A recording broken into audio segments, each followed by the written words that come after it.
అందరికీ నమస్కారం అండి. Welcome to Omkar Nadeshwar stock market investment tips YouTube channel sir. So ఇవాళ చూసారు కదండి, మార్కెట్స్ ఎట్లా రియాక్ట్ అయ్యాయి, లేకపోతే అసలు ఒకానొక దశలో మంచి ప్లస్లో ఉన్నాయి, కాస్త బాగా తగ్గి అసలు 1.5-2% మేరకు మార్కెట్లో కింద పడ్డం మనం చూస్తున్నాం. అసలు ఈరోజు ఎందుకో మార్కెట్లు రక్తపాతాన్ని సృష్టించాయేమో అని అనిపిస్తోందండి.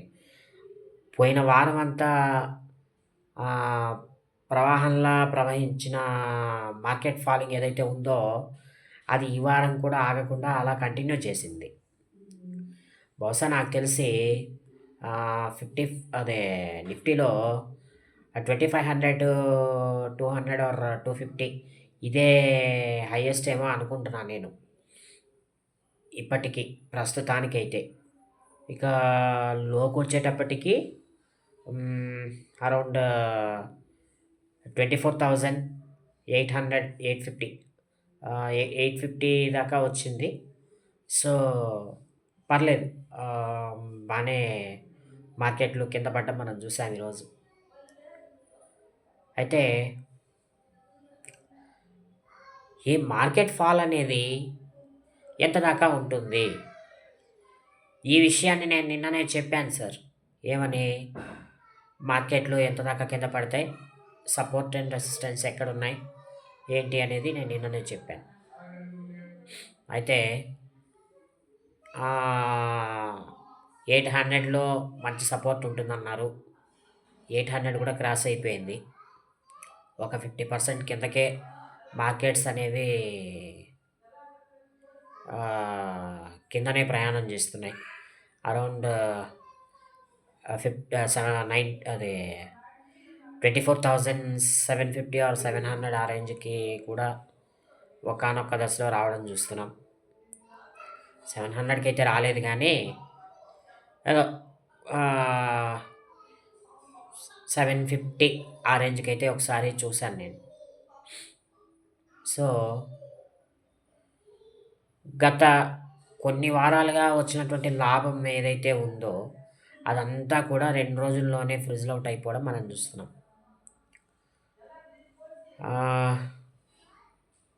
ఎక్సెప్ట్ ఐటీ సెక్టార్ తప్ప మిగతా అన్ని సెక్టార్లు కిందనే పడిపోవడం మనం చూస్తున్నాం ఈరోజు. బ్యాంక్ నిఫ్టీ అయితే ఏకంగా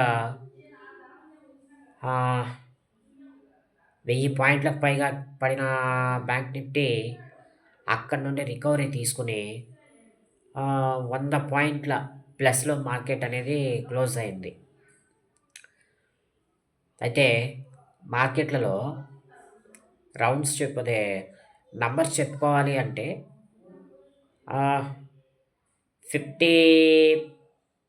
50,000 అదే 50,250 అరౌండ్ 50,000 51,400 ఇక్కడే మార్కెట్స్ అనేవి క్లోజ్ అయ్యాయి. అంటే లో చూసుకుంటే 50,250 హై చూసుకుంటే 51,400. సో, ఇంచుమించుగా 1000 లేదా 1100 పాయింట్ల గ్యాపప్‌తో మార్కెట్ అనేది క్లోజ్ అవ్వడం మనం చూస్తున్నాం. అయితే మార్కెట్స్ ఎందుకు ఇలా వోలటైల్‌గా మారాయి అనేది మనం కాస్త మాట్లాడుకుంటే, డిఐఎస్ ఈ మధ్య కాలంలో మనం చూసుకున్నట్టయితే గత 4, 5 రోజుల్లోనే లేదా గత వారం రోజుల్లోనే 40,000 కోట్లకు పైగా మార్కెట్లలో ఉన్నటువంటి షేర్లన్నీ కూడా అమ్మారు. 40,000 కోట్లకు పైగా షేర్లు అమ్మడం అంటే ఆషామాషీ వ్యవహారం కాదు కదండీ! వాళ్ళు తలుచుకుంటే మన దగ్గర అంటే మనమైనా ఆలోచిస్తాం. ఈ పాయింట్‌కొస్తే అమ్మాలి, ఈ పాయింట్‌కొస్తే అమ్మకూడదని చెప్పి. కానీ వాళ్ళు తలుచుకుంటే ఏం చేస్తారంటే, కనీసం ఇంక వాళ్ళసలు ఏమీ చూడరు. ఎక్కడ పడితే అక్కడ అమ్మేయడం, వేరే దేశానికెళ్ళిపోవడం. అమ్మేయడం, వేరే దేశానికెళ్ళిపోవడం. సో, ఇలాగా మార్కెట్‌లలో ఇలాంటి అనిశ్చితి కొనసాగుతోంది. ఈరోజు ప్రత్యక్షంగా నేను అనుభవించిందేంట్రా అంటే, నాకు కొంత లాస్ అనేదొచ్చింది. ఇంచుమించుగా రూ. 17,000 లాస్ అయితే వచ్చింది. అయితే అదంతా కవరవుతూ ఒక దశలో నా లాస్ అనేది కేవలం రూ. 3,000 మాత్రమే మిగిలింది. 3,000, 3,500 మాత్రమే లాస్ అనేది మిగిలింది. సో, నేనసలు బ్యాంక్ నిఫ్టీలో చేయలేదు. బ్యాంక్ నిఫ్టీలో చేస్తే ఈ పాటికసలు ఎలాగో ఉండేది పరిస్థితి. హ్మ్. సో, కాబట్టి మార్కెట్లు ఇంకా కూడా కింద పడే అవకాశం అయితే ఉంది. ఇప్పుడు 51,000 కట్ అయిపోయింది కదండీ మార్కెట్ బ్యాంక్ నిఫ్టీలో. ఇంకా 50,000 కట్ అవ్వాలి. లాస్ట్ వీక్ ఒకసారి నేను చెప్పా. ఏమని? ఈ వారంలోనే బహుశా 48,000కి టచ్ అవ్వచ్చు అని చెప్పేసి. నాకెందుకో ఈ వీక్ ఏమన్నా టచ్ అవుతుందా అని డౌట్ వస్తుంది. ఎందుకంటే 3,000 పాయింట్లు ఉంది కదండీ. 51, 50, 49, 48 అంటే 49కి అయితే ఈ వారం టచ్ అవుతుంది. ఆ డౌట్ అయితే లేదు. నాకు అంటే ఈరోజు మళ్ళీ చూసి నేను చెప్తున్నాను. 49,000కి అయితే మార్కెట్ అనేది టచ్ అవుతుంది బ్యాంక్ నిఫ్టీలో. సో, అదేవిధంగా నిన్న మనం చెప్పుకున్నాం. ఏమని? నిఫ్టీ గురించి. ఎందుకు అంటే ఎన్ని పాయింట్లయితే కిందకి కరెక్ట్ అవుతుందనేది చెప్పుకున్నాం. మనం చెప్పుకున్నట్టుగానే నిఫ్టీలో ఈరోజు ఎగ్జాక్ట్‌గా డౌన్ ట్రెండ్ అనేది మనం చూసాం. ఏమని? ఒకవేళ 25,000 సారీ 24,800 దగ్గర సపోర్ట్ తీసుకుంటే తీసుకోవాలండి. లేకపోతే అరౌండ్ అది ఆహ్, 24,700కి కూడా దిగే అవకాశం అయితే ఉంది అని చెప్పుకున్నాం మనం. కానీ ఈరోజు అది ఖచ్చితంగా అది జరిగి తీరింది. సో, ఇక నెక్స్ట్ ఏంటి?